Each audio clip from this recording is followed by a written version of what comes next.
Olá, viu, galera, nota 10 do segundo ano, tudo bem com vocês? Vamos para mais uma semana de ensino remoto? A gente hoje vai dar continuidade ao assunto da semana passada, na realidade. Porque semana passada a gente viu características gerais dos vírus.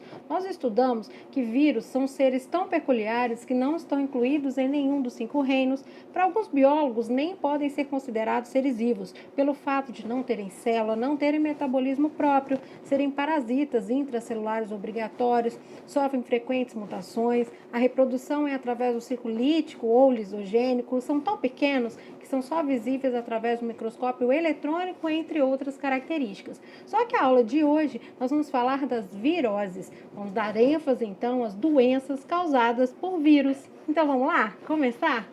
Então olha só, as doenças causadas por vírus são denominadas, então, de forma geral, de viroses, tá? E aqui eu coloquei alguns exemplos, porque são muitas viroses.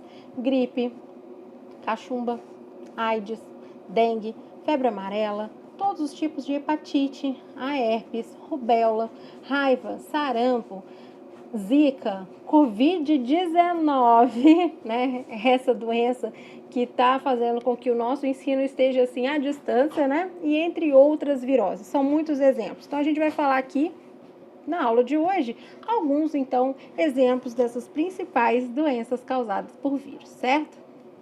Porém, gente, antes de eu começar a falar sobre esses exemplos, é importante a gente entender alguns termos, né? Alguns termos que nós não vamos usar só agora nessa aula sobre viroses, mas eles também vão aparecer em outras aulas e que são termos que até por causa, né, desse momento que nós estamos vivendo, são termos que aparecem muito, né, hoje em dia nos noticiários. O primeiro termo, na realidade, é a gente conseguir diferenciar esses 3 termos, né? O que seria uma endemia, uma epidemia e uma pandemia, tá? Então vamos começar com o termo que nós estamos vivendo nesse momento, né? Infelizmente, nós estamos vivendo uma pandemia. Quando uma doença, então, é considerada pandêmica? É uma doença que então atinge grandes proporções, podendo se espalhar por um ou mais continentes ou por todo o mundo, causando inúmeras mortes. É o que está então acontecendo com a Covid-19, uma pandemia. Casos então espalhados, como vocês podem perceber aqui por esse gráfico, em todos os continentes. Então, quando uma doença se espalha e atinge todos os continentes, ela então é considerada uma pandemia. A Covid-19, né, que surgiu em 2019 o vírus, mas a pandemia foi decretada em 2020. Então, desde 2020 nós estamos vivendo, então, segundo a Organização Mundial de Saúde, uma pandemia. Ou a gente já teve outras pandemias, uma das mais famosas foi a pandemia da gripe espanhola, tá bom? Agora, o outro termo parece, mas não é a mesma coisa, que é o termo endemia. Já é uma doença que se manifesta apenas numa determinada região, de causa local, não atingindo nem se espalhando por outras comunidades. Um exemplo de uma doença endêmica é a malária. A malária, perceba aqui no gráfico, que é uma região, que é uma doença que se concentra na região de clima equatorial. Então, aqui no Brasil, a gente tem uma região até específica no Brasil. Não é em todo o Brasil que você tem a malária. Ela é restrita, então, numa determinada região, mais precisamente na região amazônica, né? Na região norte, mais precisamente aí na região amazônica. Então, por isso, por estar restrita a esse local, o número de casos, a gente chama, então, essa doença. A malária, portanto, é um exemplo de uma endemia. E o outro termo, que parece, né, mas não é a mesma coisa, seria o termo epidemia. Quando eu utilizo esse termo, é uma doença infecciosa transmissível que ocorre numa comunidade ou numa região e pode se espalhar rapidamente entre outras pessoas de outras regiões, originando um aumento do número de casos de forma repentina. É o que também a gente considera, né, e fala como sendo um surto. Então, quando você tem um aumento súbito do número de casos de uma doença. Eu posso citar aqui algumas epidemias, mas uma que ficou bem marcante foi a epidemia de ebola no continente africano, mas que também teve casos em outros países, mas não espalhou pelo mundo inteiro, tá? Então, nesse caso, o ebola foi então considerada uma epidemia, ok? Então, gente, esses termos, né, esses 3 termos parecem a mesma coisa, mas não são. Então, aí vocês conseguiram e agora vocês já sabem as diferenças, então, de pandemia, endemia e epidemia. Outro termo também que a gente vai ver muito ao longo do nosso estudo, não só de viroses, mas de outras doenças, é o termo vacina e soro, né? Vacina e soro, existem diferenças? Com certeza. Vamos rever, então, essas diferenças do que seria, então, a vacina e o soro. Então, o soro, gente, ele é utilizado para o tratamento, para a cura de uma determinada doença. Já a vacina não cura nada. Ela tem uma ação de prevenção. A sua ação, então, é preventiva. Porque o soro é de tratamento, de cura, e a vacina é de prevenção. Devido à sua composição. O soro, gente, ele contém anticorpos já prontos, que são as proteínas de defesa. Já a vacina, ela contém um antígeno morto ou atenuado, no caso aqui, um vírus. O agente, então, causador daquela enfermidade, morto ou atenuado, esse vírus morto ou atenuado, ele não vai provocar a doença, mas vai provocar o seu sistema imunológico a produzir células de defesa. Por isso, então, o soro, por conter anticorpos prontos, ele é chamado de imunização passiva. E a vacina, por conter o agente causador da doença e provocar a produção dos próprios anticorpos, ela é chamada de imunização ativa. O soro, ele tem uma ação temporária, só para aquele determinado momento. Por exemplo, eu fui picada por uma cobra venenosa, então para combater o veneno, eu tomo soro. Ele vai agir, então, de forma temporária, naquele momento. Se por um acaso você for picado, né, gente, de ser picado novamente por uma cobra, aí você vai tomar o soro novamente. A vacina não, a vacina, ela tem ação duradoura. Você toma uma vacina, depois toma normalmente o reforço, a maioria das vacinas tem reforço, aí você vai ter então uma ação duradoura, ok? Então aí a diferença de soro e vacina. Outra coisa também que eu gostaria de falar com vocês são esses 2 termos que também vão aparecer demais aqui ao longo do nosso estudo. Como a gente já viu, né, o 2º ano de biologia, ele é dedicado aos seres vivos, a gente então vai ter vários seres vivos que são causadores de doença, né? A gente vai ver uma série de doenças e esses termos vão aparecer. O que seria, então, agente etiológico, o que seria vetor? Agente etiológico, também chamado de patógeno, é o organismo responsável por provocar a doença, ou seja, é o que desencadeia os sintomas típicos de um determinado problema de saúde. Então, o vírus, aqui, nessa aula, vamos ver os agentes etiológicos, os vírus. Por isso, a gente vai estudar as viroses. Mas existem vários agentes etiológicos causadores de doença: bactérias, protozoários, fungos patogênicos, vermes e etc, certo? Já o vetor são os veículos de transmissão do agente causador da doença, ou seja, é o organismo capaz de transmitir o ser vivo que realmente desencadeará uma enfermidade. O vetor, ele não causa a doença, ele transmite a doença. Então, eu posso também chamar o vetor de agente transmissor. Então, cuidado, agente etiológico é o que causa e o vetor ou agente transmissor é o que transmite, tá? Tem uma diferença, então parece a mesma coisa, mas não é, ok? Então, pronto. Agora que a gente sabe, então, diferenciar o que é epidemia, endemia, pandemia, vacina, soro, agente etiológico e agente transmissor, agora nós estamos aptos para começar o estudo das viroses. Gente, aqui eu tenho uma dica para vocês guardarem algumas viroses, né? É uma diquinha, né? É um macete que a gente chama na biologia. Então, desde que eu estudava lá em 1900, lá vai bolinha, a gente guardava aí as viroses com frases, né? É um jeito de você guardar, um macete, né? Para você guardar. Não sei se ajuda ou se atrapalha, mas eu vou passar aí para vocês então. A primeira frase é essa, ó: vai ensacar pó de café na rua? É uma frase que tem iniciais, então, de algumas viroses. Varíola, AIDS, não vai. O ensacar, ele engloba 4 viroses: encefalite, sarampo, cachumba e raiva. O pó vem de poliomielite, o D de dengue. O café engloba catapora e febre amarela e a rua engloba a rubéola. Tem uma outra também frase que é o vaca dengosa, griposa, cai, rufa, ri, ré, que se vocês quiserem saber aí um pouco mais sobre esse macete, escuta o nosso podcast, lá eu falo um pouquinho sobre esse outro macete, tá bom? Então aí a gente agora vai dar Então, ênfase as principais viroses, ok? Infelizmente, a gente não vai conseguir falar de todas, tá? Vou falar de algumas. Então, vamos lá. Eu tomar uma água aqui agora pra gente começar a falar, então, dessas principais viroses. Começando com a AIDS. A AIDS, ela deriva das iniciais da expressão inglesa Adquire Immunodeficiency Syndrome. Ai, meu Deus, que inglês perfeito. Que significa síndrome da imunodeficiência adquirida. Síndrome, porque é uma série de sintomas. A AIDS não tem um sintoma característico, tá? Não tem um sintoma específico. Imunodeficiência, porque ela ataca o sistema imunológico. E adquirida porque a gente adquire essa doença. Não é uma doença genética que a gente está nos nossos genes, né? É uma doença que a gente adquire até mesmo durante a gestação. A mãe pode passar para o feto, mas é uma doença adquirida, ok? O vírus causador da AIDS é conhecido como HIV, também da expressão inglesa Immunodeficiency Virus. Gente, olha, sou professora de biologia. Tá, expert no inglês, no English, tá? É um vírus da imunodeficiência humana, então também fazendo uma alusão ao fato dele atacar, né, o sistema imunológico e ser um vírus, então, que ataca, os vírus são específicos, né, eles atacam, então, a espécie humana.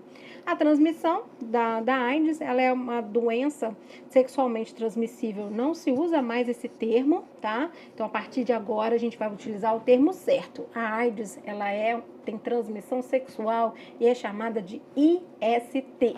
Então, IST é o termo correto agora. São infecções sexualmente transmissíveis. Virgínia, por que mudou? Nossa, eu estudei tanto no meu ensino fundamental da ST. Por que agora é IST? Bom, a Organização Mundial de Saúde, ela mudou então essa denominação dessas ISTs por um motivo. Porque não é que são a AIDS, por exemplo.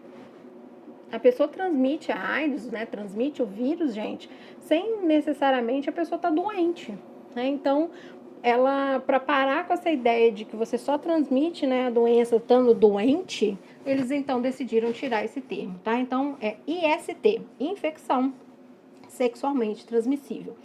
O sangue, então, e os produtos do sangue, drogas injetáveis, ela também pode ser transmitida, então, através das relações sexuais, do sangue, de produtos de sangue, drogas injetáveis, transfusão por sangue contaminado, lâminas usadas na medicina tradicional e outros objetos cortantes. E também, gente, pode ter uma transmissão vertical da mãe para o filho durante a gravidez, até mesmo durante o parto, na amamentação. O leite materno também é um veículo do vírus HIV. Então, o vírus HIV, ele tem como veículo, então, de disseminação, sangue, secreção vaginal, o esperma e também o leite materno, tá? Então, esses são os veículos de transmissão do vírus HIV. Esse vírus, ele infecta, então, uma célula específica do corpo, ele é altamente específico, assim como todos os vírus, ele ataca as células T, mais precisamente CD4, que são protetoras do sistema imunológico. Quando o sistema imunológico não perde muitas dessas células, uma pessoa então torna-se menos capaz de combater infecções e aí desenvolve o que nós chamamos de infecções oportunistas, que é uma característica então da AIDS. Você já deve ter ouvido essa expressão, que a pessoa não morre de AIDS, né?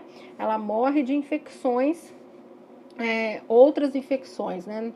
Por isso, porque o vírus, como ele destrói as células de defesa, qualquer infecção pode provocar, então, a morte do portador do vírus HIV, certo? Esse vírus, ele tem uma característica muito peculiar, ele é um vírus de RNA, chamado de retrovírus, e eles apresentam na sua constituição uma enzima chamada de transcriptase reversa. E essa enzima, ela tem a capacidade de pegar um molde de RNA e transformar esse molde de RNA em DNA. Então, a transcriptase reversa, ela transcreve uma cadeia de DNA a partir do RNA, tá certo? E isso, por esse motivo, o HIV é chamado de um retrovírus, certo? Então, tá aí algumas informações sobre a AIDS, que tem como prevenção ou medidas profiláticas ou profilaxia. Também, gente, vamos se acostumando com esse termo, tá? Profilaxia, prevenção, medidas preventivas, medidas profiláticas, tudo isso é a mesma coisa. Então, aqui algumas das medidas que podemos fazer para evitar, então, a contaminação com a AIDS é o usar sempre preservativo, camisinhas nas relações sexuais, pode ser tanto masculina como feminina, certificar-se da procedência e qualidade do sangue a ser utilizado nas transfusões, esterilizar agulhas, seringas empregadas em injeções ou utilizar agulhas e seringas descartáveis. A AIDS ainda não há uma vacina eficaz. Um dos motivos para a AIDS ainda não ter uma vacina para sua prevenção é o fato do vírus HIV sofrer frequentes mutações, modificar de uma forma muito frequente o seu material genético de RNA, certo? Agora vamos falar dela, né? Que a gente, esse ano, por causa da pandemia, ela está um pouco afastada dos noticiários, mas a dengue continua atingindo aí todo o Brasil. É uma doença causada por um vírus que é transmitido ao homem pela picada da fêmea do Aedes aegypti. E é fêmea porque só a fêmea desse mosquito se alimenta de sangue, sendo chamada de hematófaga. O macho do Aedes aegypti, ele é herbívoro, ele se alimenta de seiva de planta, então ele não transmite a dengue. A fêmea tem um hábito diurno, ela tem o seu pico de metabolismo durante o dia, principalmente no final da tarde, tá? Existem 2 tipos de dengue, a dengue clássica e a dengue hemorrágica, e no Brasil, 4 tipos de vírus circulam na população. Não se sabe ao certo se a ideia que se tem é que um desses 4 vírus é que provocam a dengue hemorrágica. Então, eu vejo muitas pessoas falando assim, eu tive dengue uma vez, então a segunda vez é hemorrágica. Não necessariamente. Você pode pegar a dengue pela primeira vez e ela ser hemorrágica, tá? E entre os sintomas da dengue, tanto clássica como hemorrágica, está a febre alta, dores de cabeça, dores nas juntas, tanto que em algumas regiões do Brasil, a dengue é até chamada de doença de quebra-ossos, devido à dor que ela provoca nas articulações e nas juntas. Fraqueza, falta de apetite, manchas na pele, e no caso da dengue hemorrágica, sangramentos, hemorragias e que pode até mesmo levar então à morte. A prevenção da dengue é o combate ao mosquito transmissor, evitando o acúmulo de água parada, por exemplo, em garrafas, latas, pneus, tampar sempre caixa d'água para evitar essa água parada, que é onde o mosquito se reproduz. Também proteção de telas nas casas e uso de repelente estão entre então as medidas de prevenção da dengue, que ainda não tem uma vacina para toda a população, uma vacina eficaz, certo? Já a febre amarela é bem parecida com a dengue, porque também é causada por vírus transmitido por picada de mosquito. Mas no caso da febre amarela, são 2 mosquitos diferentes, o Aedes aegypti e o Haemococcus. O Aedes aegypti vai transmitir a febre amarela urbana e o Haemococcus a febre amarela silvestre, tá? Então, existe aí uma diferença de tipos de febre amarela. O Aedes aegypti, então, provoca a transmissão da urbana e o Haemococcus da febre amarela silvestre. Todas as duas têm os sintomas de febre, tanto que é um nome, né? Febre amarela e pele amarelada, icterícia, tá? São os 2 sintomas mais característicos. Mas além da febre e da pele amarelada, ainda ela provoca calafrios, dores de cabeça, sudorese, nefrite, que é uma inflamação, então, nos néfrons, né, dos rins. A prevenção da febre amarela é a mesma da dengue, porém, existe vacina. Então, a prevenção são as mesmas medidas adotadas ao combate à dengue, mas existe uma vacina para a prevenção da febre amarela, mas não para a dengue, tá bom? Bom, fala da gripe. A gripe é transmitida por gotículas de saliva ou de secreção respiratória eliminadas pelo ar e por meio de tosse, espirro, fala ou ar expirado. A prevenção, existe vacina, mas que vale ressaltar que a gente vai começar agora a campanha de vacinação da gripe, que ela é tomada todo ano, diferente de outras viroses, que você toma a vacina uma vez, às vezes o reforço aí finaliza, a gripe não. Todo ano você tem a vacinação, ela é anual, por causa do vírus da gripe sofrer frequentes mutações, tá? E aqui vale ressaltar, gente, que gripe é uma virose e o resfriado é outra virose, tá? São vírus diferentes, mas que são transmitidos da mesma forma e que têm praticamente aí os mesmos sintomas, já? ok? Já mudamos agora para a doença poliomielite, também conhecida como paralisia infantil, causada por um vírus que é transmitido por gotículas de saliva e secreções respiratórias no ar e também por alimentos e objetos contaminados. A prevenção é feita pela vacina Sabin, que é a vacina do Zé Gotinha. Até coloquei aqui um cartaz lá dos anos 80, né, bastante antigo, mas para vocês verem que a vacinação da poliomielite era bem antiga. Já tem muitos anos. Ela, a princípio, foi erradicada no Brasil, não tinha quase nenhum caso mais registrado de paralisia infantil, mas voltou agora a aparecer casos aqui devido à falta de vacinação periódica, né? Porque quando você fala que você tem que vacinar a criança até 5 anos, as pessoas às vezes vacinam um ano, mas depois não voltam mais para vacinar e aí acabam prejudicando esse calendário de vacinação, tá? É uma doença que, então, praticamente erradicada, mas que vale aí ressaltar esse ressurgimento da poliomielite devido à falta aí de vacinação da população, tá? A raiva, gente, também chamada de hidrofobia. Raiva é muito mais comum o nome dessa virose, né? E hidrofobia é um nome um pouco menos usado, mas esses dois nomes têm tudo a ver com a doença. Raiva porque é um dos sintomas, já que o vírus ataca o sistema nervoso, provocando aí problemas, né, na condução do sistema nervoso. E a hidrofobia é o medo de água, mas não é medo de tomar banho, por exemplo, não, né? Uma pessoa que tem medo de tomar banho, que não gosta de tomar banho com uma VTube, por exemplo, lá do BBB, ela não tem hidrofobia, né? Hidrofobia aqui, gente, é o medo de tomar água, da deglutição.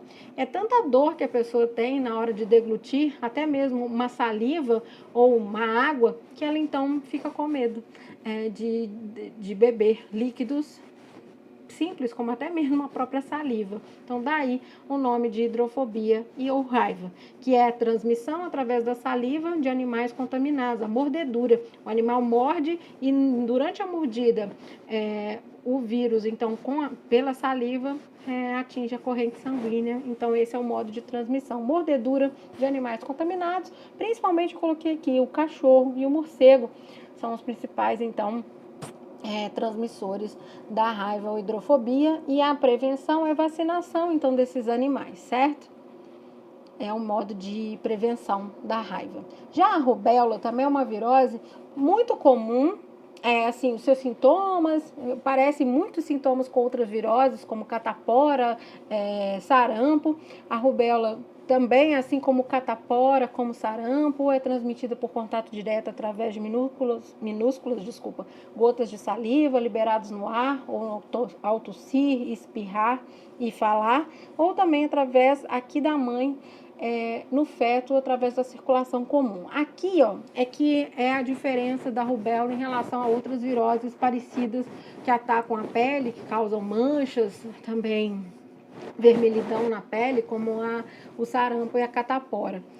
A rubéola, gente, ela tem um problema muito grave, que é quando a mãe passa, então, o vírus para o feto. E nessa passagem, nos primeiros 3 meses de gestação. Após esses 3 meses, não tem problema. Então, se uma mãe pega a rubéola durante esses 3 meses iniciais de gestação, quando o feto está se formando, o vírus pode causar uma malformação no feto, provocando, por exemplo, problemas auditivos, problemas no coração. Então, ele pode atingir vários órgãos. Então, os maiores agravos determinados pelo vírus da rubéola estão associados à ocorrência da infecção, então, durante a gestação. Fora isso, a rubéola é uma virose muito simples de ser tratada, tá bom? Já a cachumba é uma doença altamente contagiosa, a sua transmissão também é pelo ar. As manifestações comuns ocorrem com febre e aumento das glândulas salivares, mais precisamente as glândulas parótidas, chamada também de parotidite, né? Parotidite. E, entretanto, pode comprometer o sistema nervoso e raramente resultando em esterilidade. A cachumba tem até esse dito popular, né, que você amarra um lençol na cabeça para evitar que o vírus desça. Não é bem assim, né? Não é que o vírus vai descer. O vírus, prioritariamente, ele atinge as glândulas parótidas, provocando então essa inflamação, esse crescimento, a pessoa fica com uma bochecha bastante protuberante, parecendo o Kiko do Chaves, sabe? Então, a cachumba, ela tem essa característica desse aumento das glândulas parótidas, tá? Mas, eventualmente, o vírus pode atingir outros órgãos, e aí ele pode atingir as gônadas. E quando atinge as gônadas, os testículos ou os ovários, aí ele pode causar esterilidade, tá?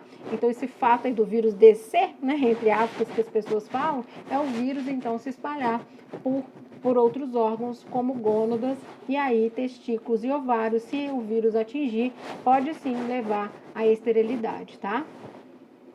E aí agora vamos falar também das hepatites. Hepatite, gente, é qualquer inflamação no fígado. Hepato vem de fígado e tite é inflamação. Todo termo que termina em tite é inflamação. Dermatite é inflamação da pele, porque dermo é pele, tite é inflamação. Hepato vem de fígado e néfron, né, que vem de rins. Hepato vem de fígado e tite, inflamação. Então, hepatite é uma virose caracterizada por uma inflamação no fígado, certo? Existem vários tipos de vírus causadores da hepatite, por isso a gente tem vários tipos de hepatite, A, B, C, D, E, F, G.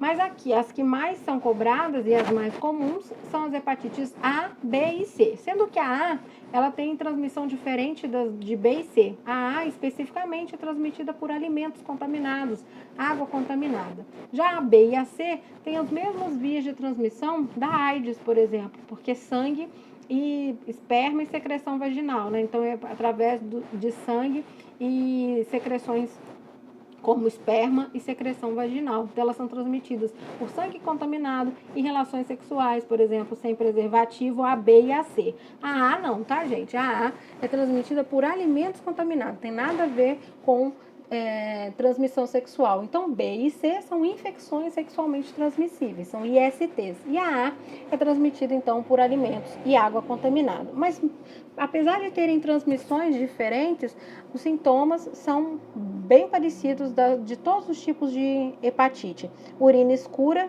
e fezes claras. Aqui a urina escura é muito escura mesmo, gente, parecendo uma Coca-Cola. Dor abdominal, dor de cabeça, mal-estar, pele e olhos amarelados, perda de apetite e emagrecimento. Então, são alguns dos sintomas da hepatite, de todas, tá? Por sinal. E aí, vamos finalizar, então, a nossa videoaula falando um pouquinho sobre ela.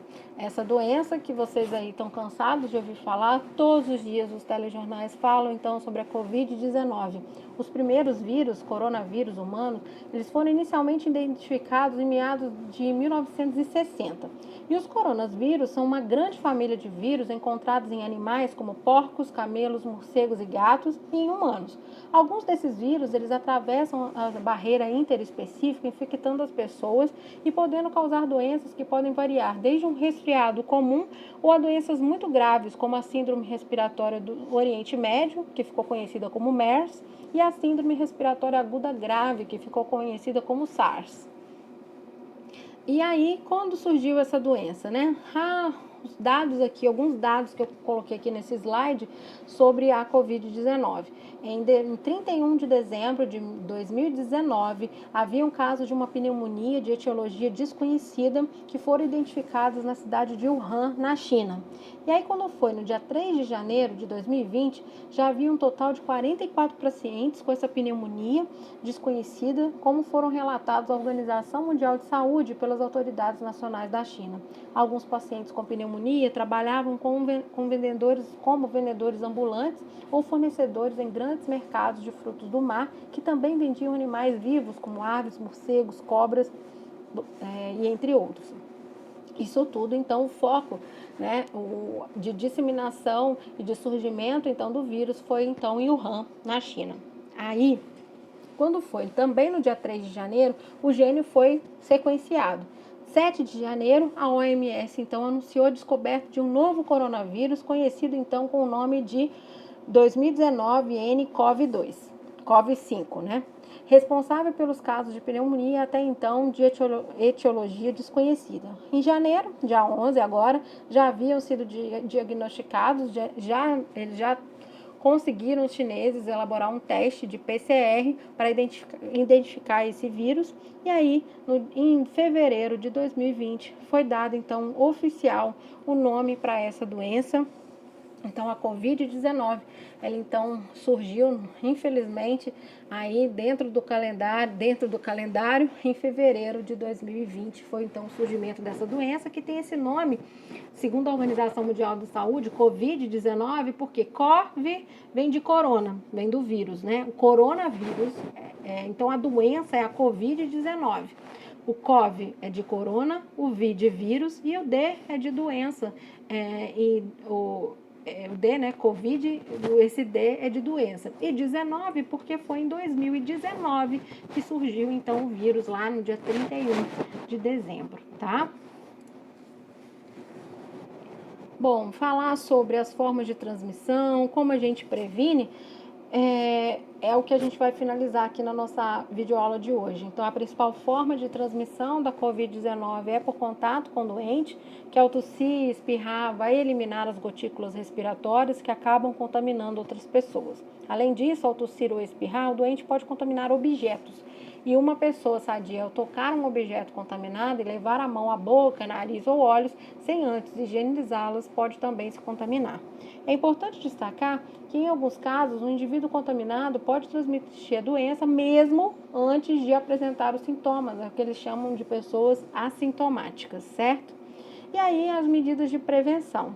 Para se prevenir e também evitar a disseminação da Covid-19, alguns cuidados devem ser tomados e eu acredito que nunca é demais aqui recordar as medidas de prevenção, que é lavar as mãos frequentemente com água e sabão, na ausência desses, higienizá-las utilizando álcool gel 70, ao tossir e espirrar, cobrir o nariz e a boca utilizando um lenço, que deve ser descartado em seguida, ou então a parte interna do cotovelo. Evitar cumprimentar com aperto de mão, beijos e abraços. Mantenham ambientes arejados. Evitar tocar nos olhos, boca e nariz com as mãos sem a devida higienização. Não compartilhar objetos de uso pessoal, como copos e talheres, higienizar objetos que são manuseados com frequência, como celulares, manter a distância de pelo menos 1 metro das pessoas que estão espirrando, né? Evitar aglomerações. Os profissionais de saúde devem ter sempre atenção especial quanto ao uso dos EPIs, dos equipamentos de proteção individual. E agora, então, a gente tem a vacinação.